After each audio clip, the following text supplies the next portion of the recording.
Now, the South Indian state of Karnataka is known for the beautiful Western Ghats, but conservationists in the state are up in arms over the Forest Department's latest move to push for private conservancy and ecotourism. WION's Nishchita Virender brings us this report.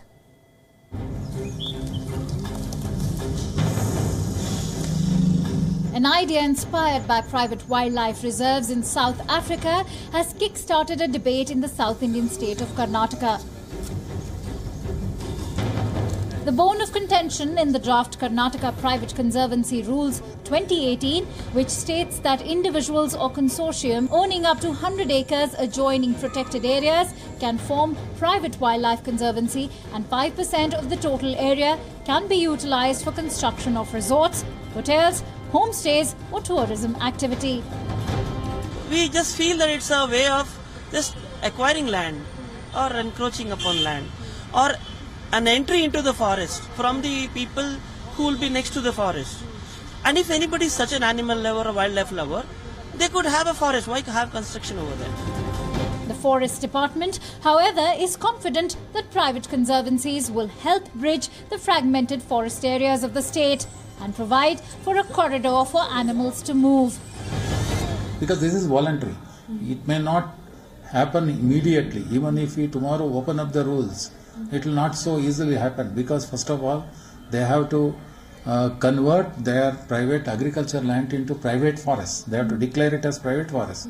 Then only it is possible for them to manage a private conservancy, and then they require a minimum area. But conservationists are unwilling to buy the argument. They say buildings and vehicular movement will stress and scare the animals away. They question the argument that private conservancies will help bridge fragmented forest areas and express fear that private owners will fence the area and create artificial water bodies that will dry out eco-sensitive zones. While the Forest Department says the move is necessary to tackle increasing instances of man-animal conflict, conservationists allege that vested interests are attempting to regularize illegally acquired land in eco-sensitive zones. They also point out that there are no provisions for private forests in Indian laws. This man-animal conflict has been happening for donkeys years. We all know it's been happening over the years. To talk about saying that private conservancies will reduce the impact of man-animal conflict is utter rubbish. Karnataka accounts for nearly 19% of the total forest area of India and was recently applauded for expanding it by 1100 square kilometre.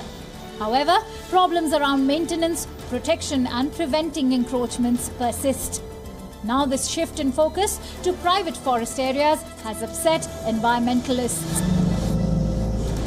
Well, Karnataka prides itself for having one of the bigger shares in forest cover in the country and for also having a healthy and growing population of elephants and tigers.